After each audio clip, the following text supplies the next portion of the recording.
The following episode contains upsetting content related to slavery, death, and medical experimentation. Please listen with care. You're listening to Mistreated. I'm Nam Kiwanuka.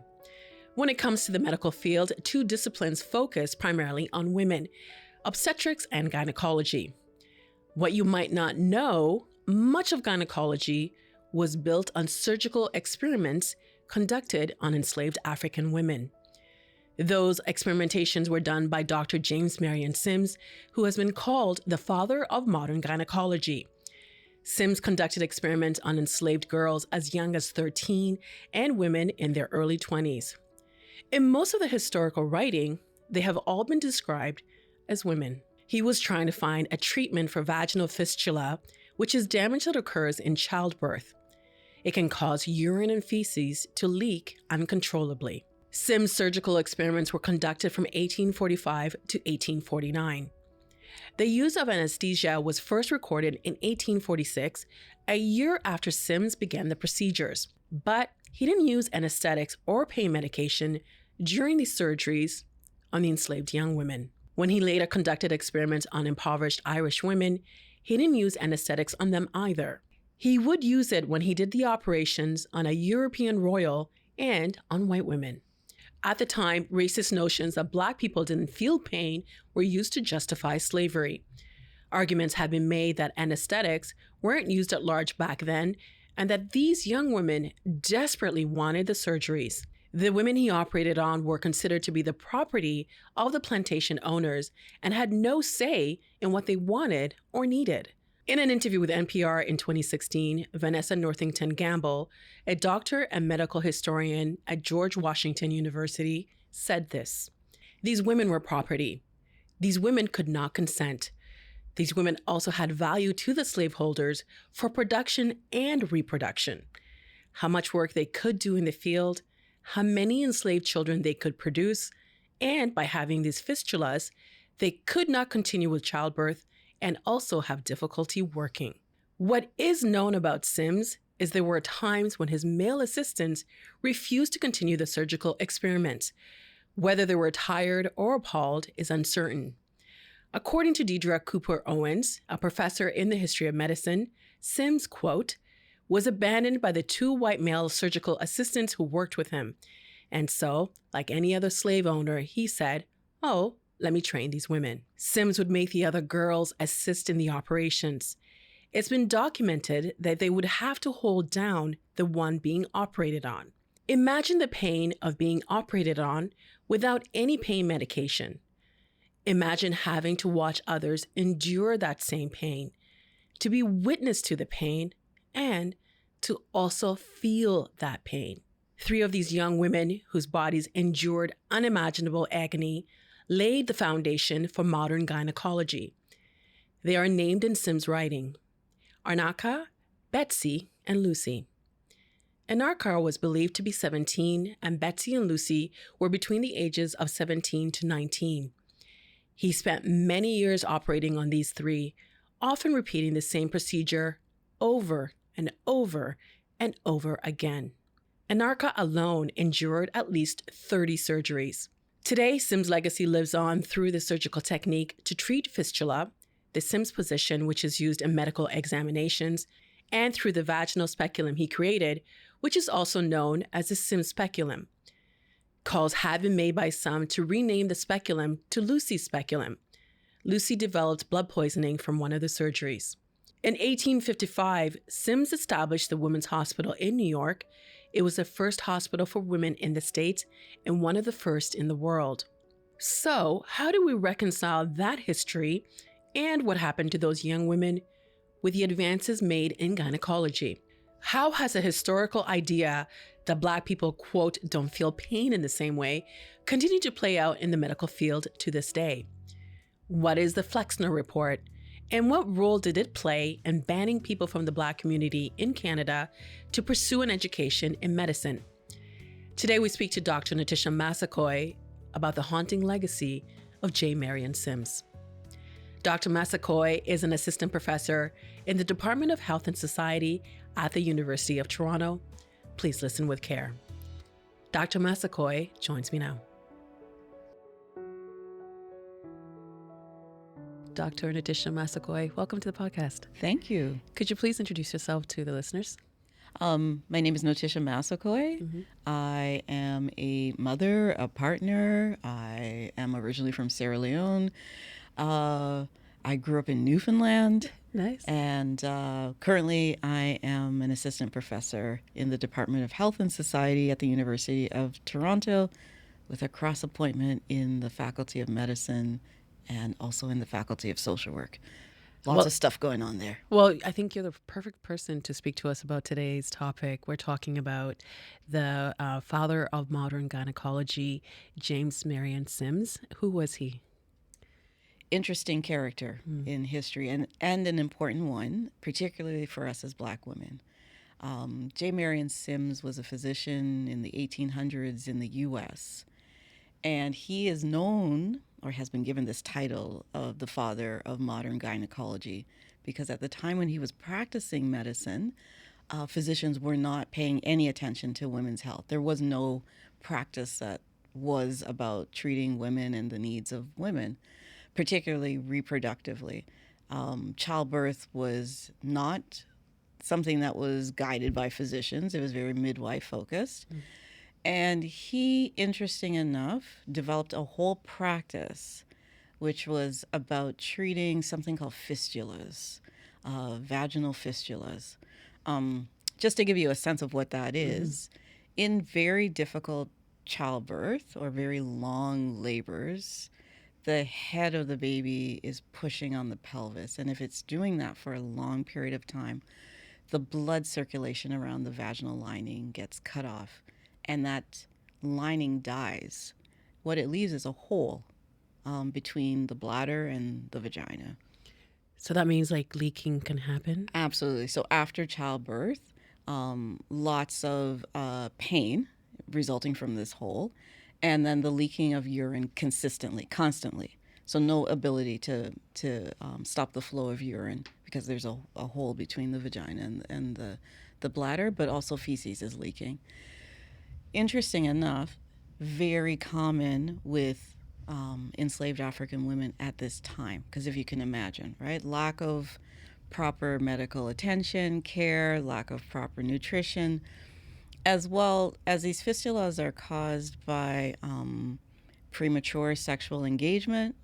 So if you're thinking about enslaved African women and the levels of rape that they were enduring at very young ages and very early pregnancies, the ability for the body at that age, at a very young age, to have a successful pregnancy without complications was very difficult.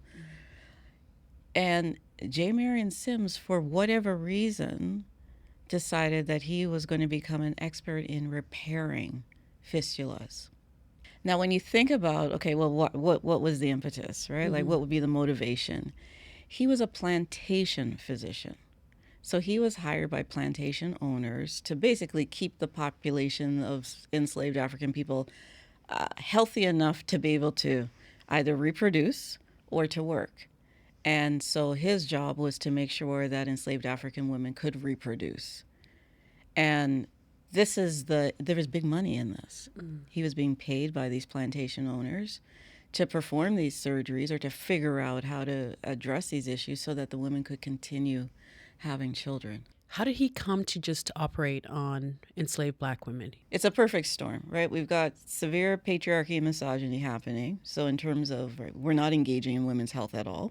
You've got anti-Black racism at its highest level. And then the practice of slavery.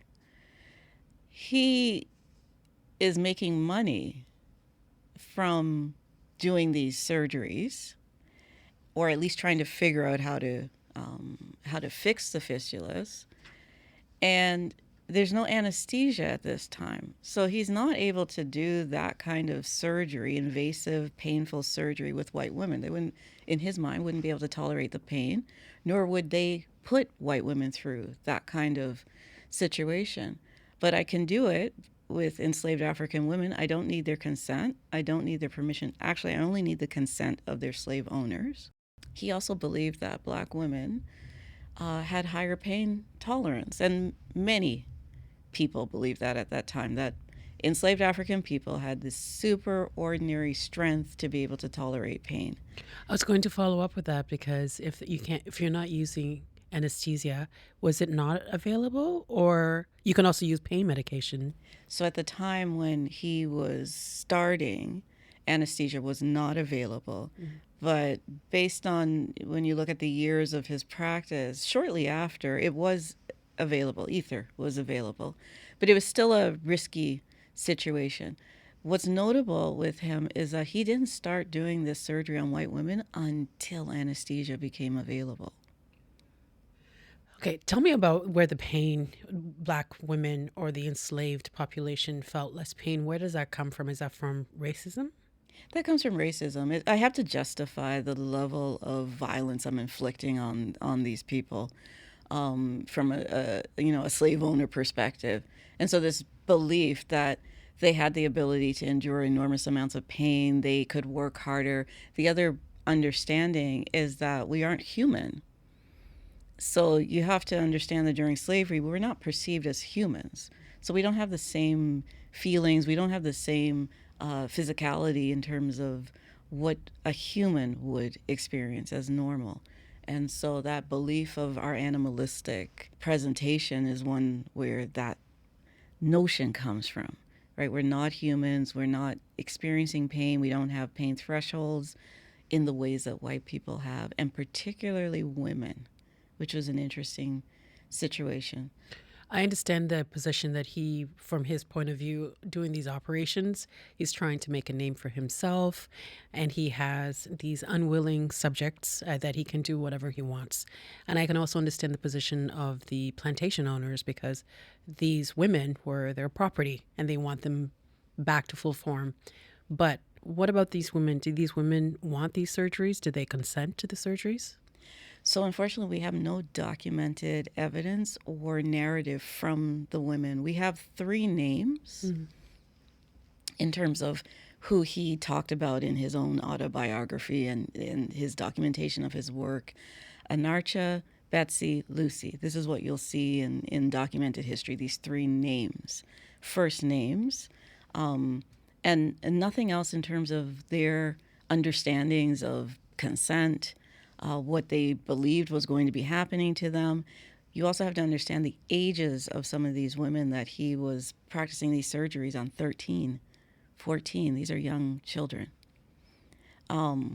So the belief that they wanted these surgeries, it's hard for us to believe that. The other documentation for J. Marion Sims is that he also purchased women from slave owners for his experimentation without any regulation, without any monitoring.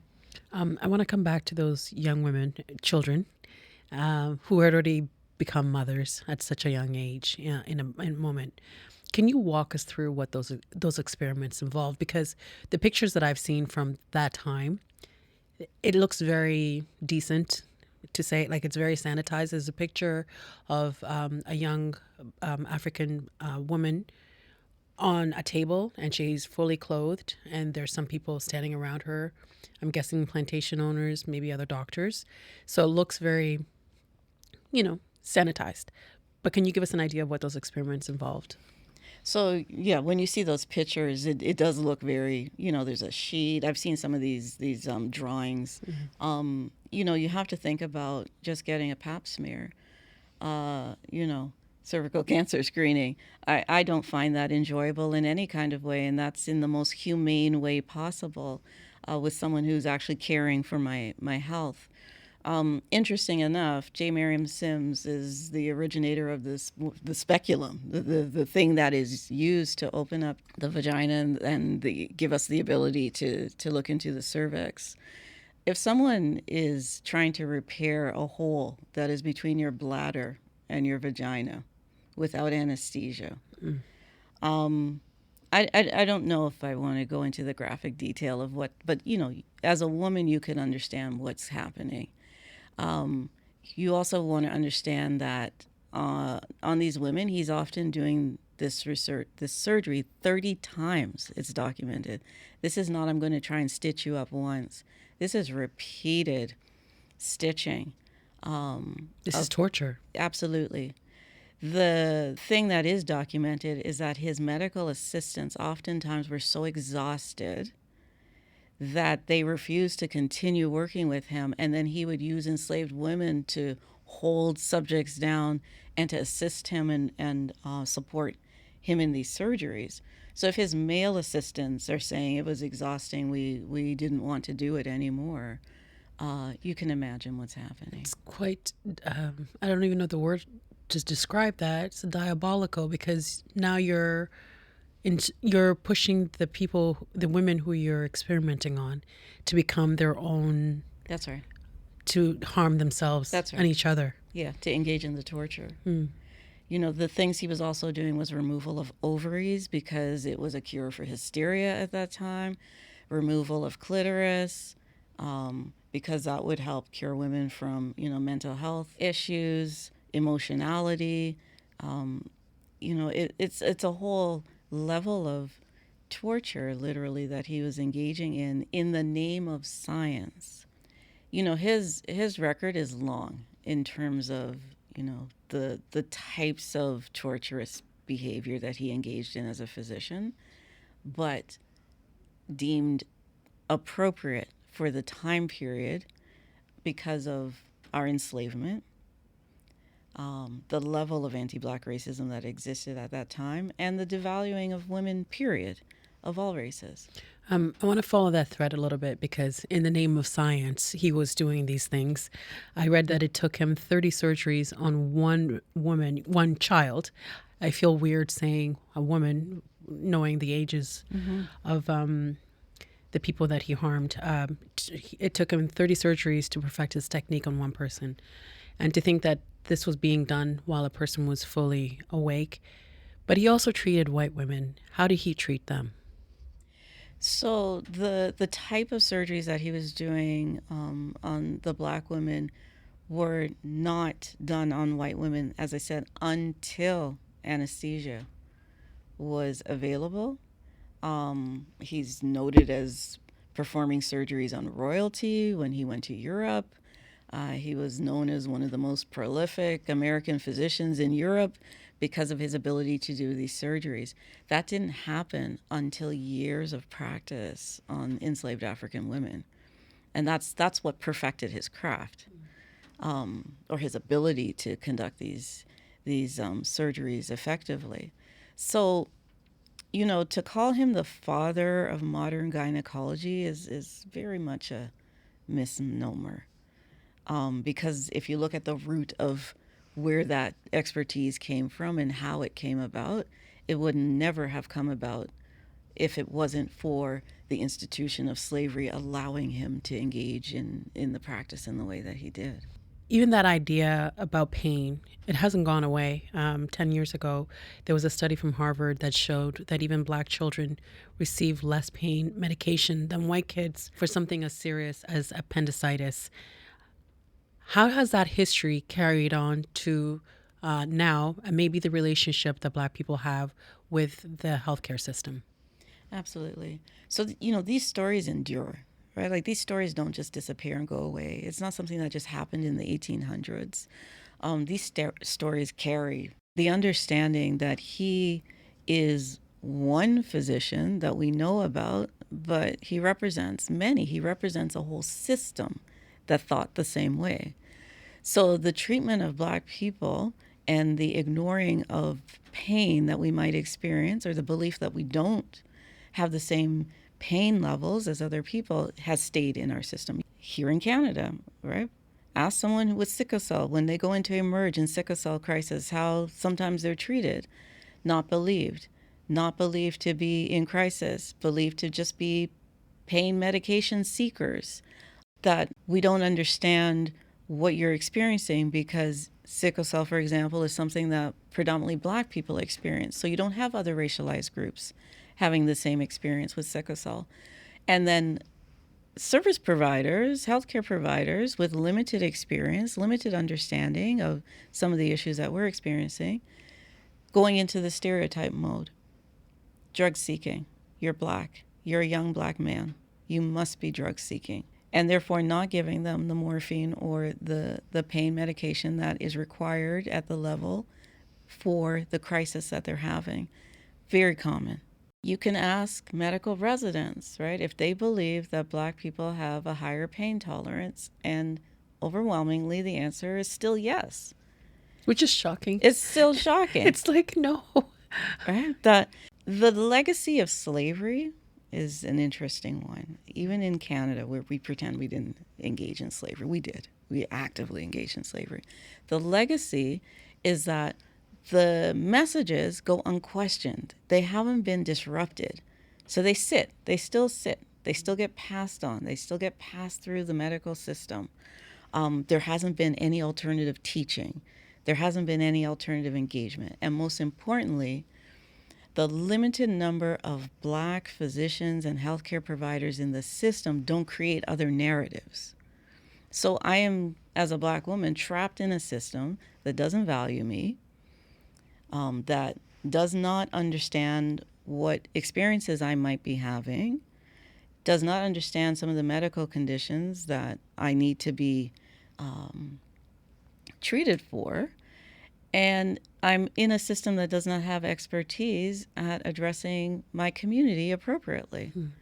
So, we're still living with a very rudimentary system when it comes to treating Black people and our concerns and our needs. On this show, we did an episode on clinical trials and how they didn't include women and so-called minorities until 1993. Absolutely. And the fact that there's a pushback to address the history and the legacy of slavery.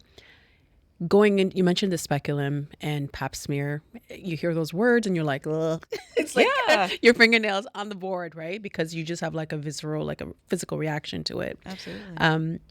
This whole idea, like when we talk about pain and also the setting in gynecological situation, how does this idea that Black people feel less pain show up today for women in the gynecology's office? So, I'm a researcher, and so what I look at are outcomes, right? Statistics. We have the highest rate of mortality and morbidity when it comes to us as Black women, and death during pregnancy and labor and delivery and poor outcomes. We have the lowest birth weight babies. The concept that we're not feeling pain is just one aspect of poor care that we're receiving when it comes to maternal health. So what's happening? Because if we have the highest death rates, we have the poorest outcomes in terms of, like, we look at babies' success in terms of the birth weight of the baby. What's happening all along in the prenatal care? Like, why is that care so substandard for Black women? And then what happens when we show up for labor? What happens when we show up to deliver? Why is that care substandard?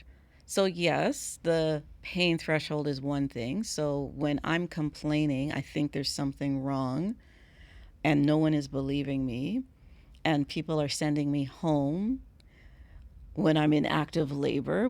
What is it that is not causing our healthcare providers to treat us with urgency?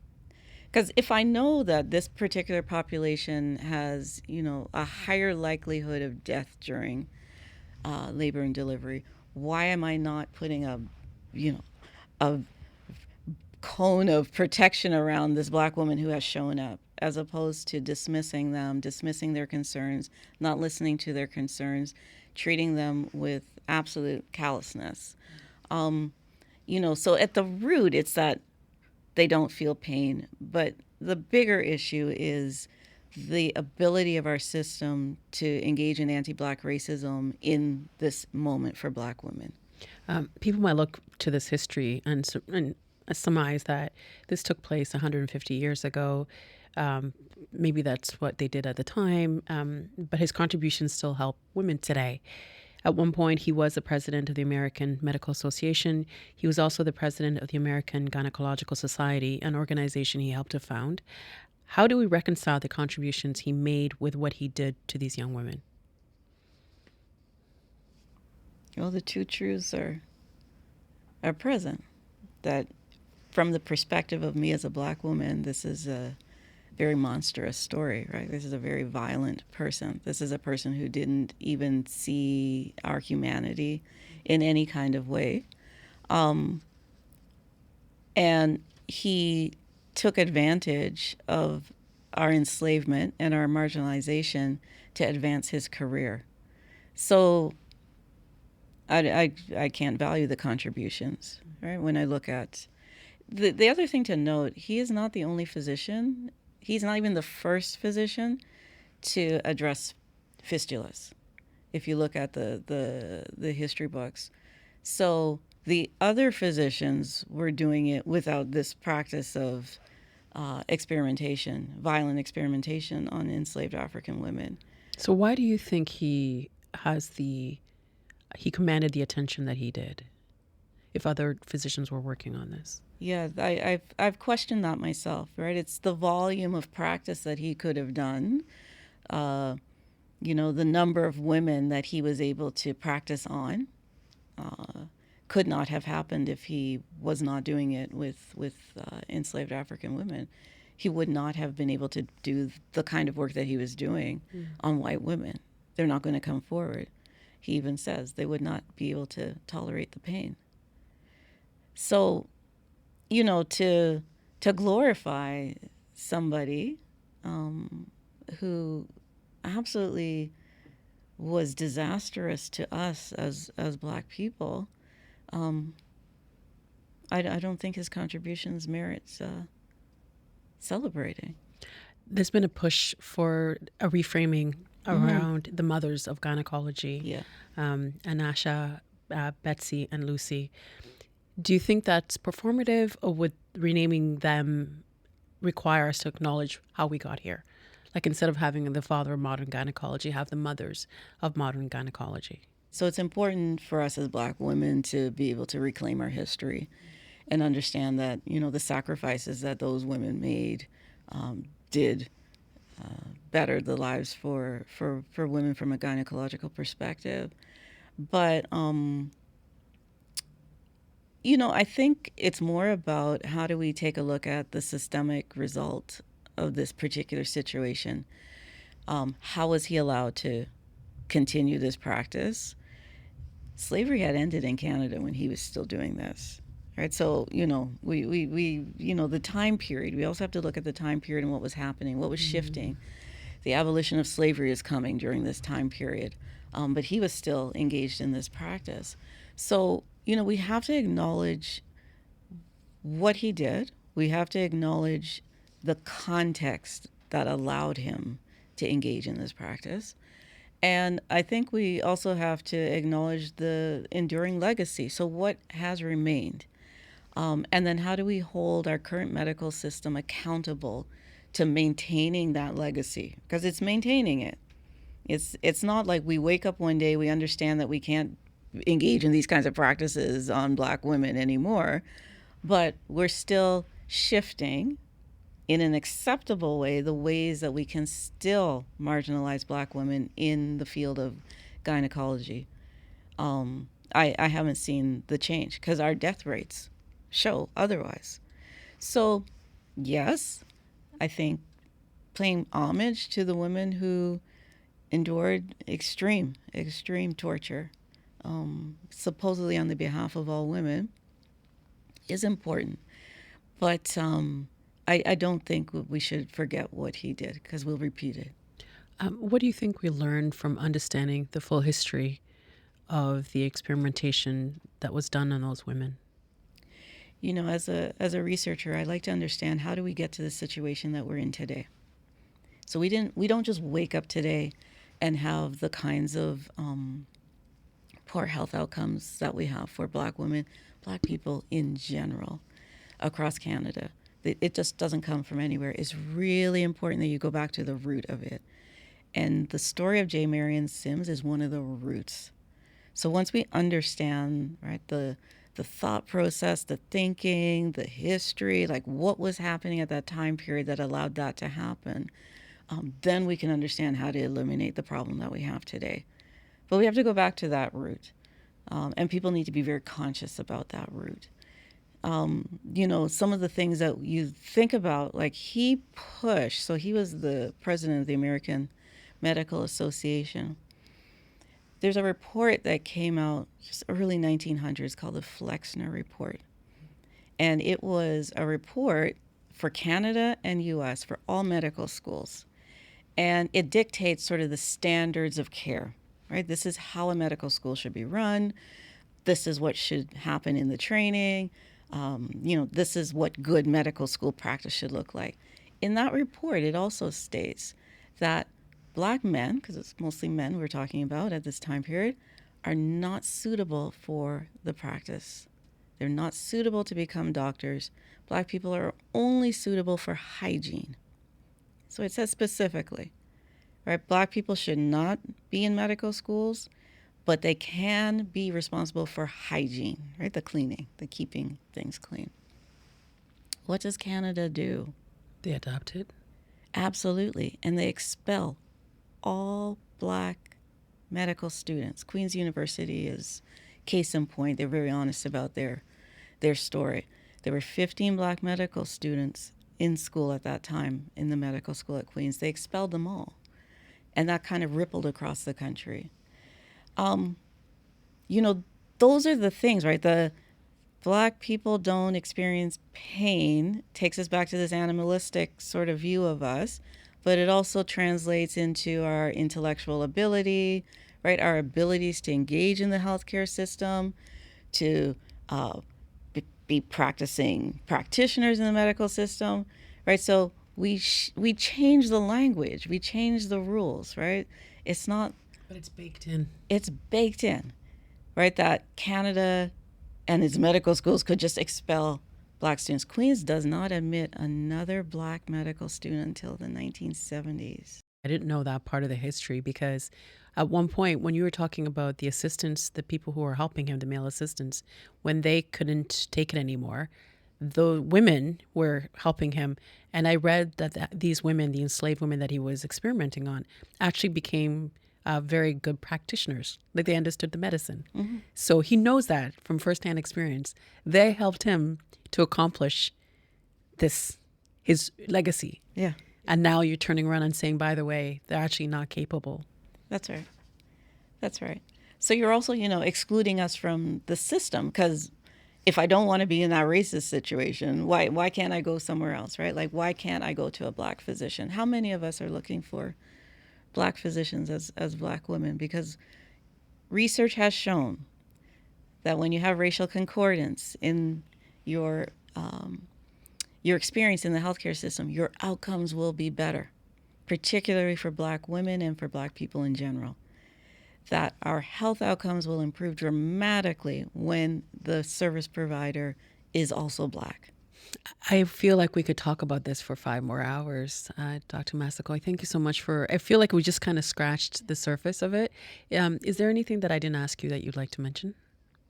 Or add? I think we also have to acknowledge that our distrust of the medical system as Black people isn't a figment of our imagination, right? It is a legitimate distrust of a system that has been extremely historically harmful to us.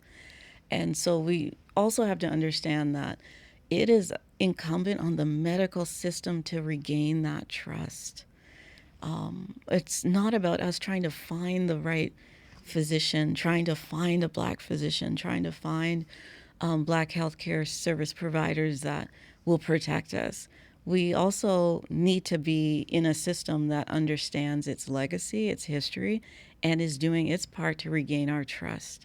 And, that's something that I think should be taught in medical schools. Confront the history instead of running away from it. Absolutely. Thank you so much for your time. Thank you. This was Mistreated. Thanks for listening. You can follow our show wherever you get podcasts so that you can get notified each time a new episode is available. We would love to hear your feedback. You can write me an email at mistreatedpodcast@tvo.org or reach out to me on social. This week's episode was produced by Matthew O'Mara and me and edited by Colin Kish. Digital shorts by Ariana Longley, camera work by Max Tussey, teleprompting by Christy McLeod. Production support from Jonathan Hallowell and TVO's Digital Media Services team. Laurie Few is the executive producer of Digital. John Ferry is vice president, programming and content. Special thanks to our studio crew here at TVO. Thanks so much for listening.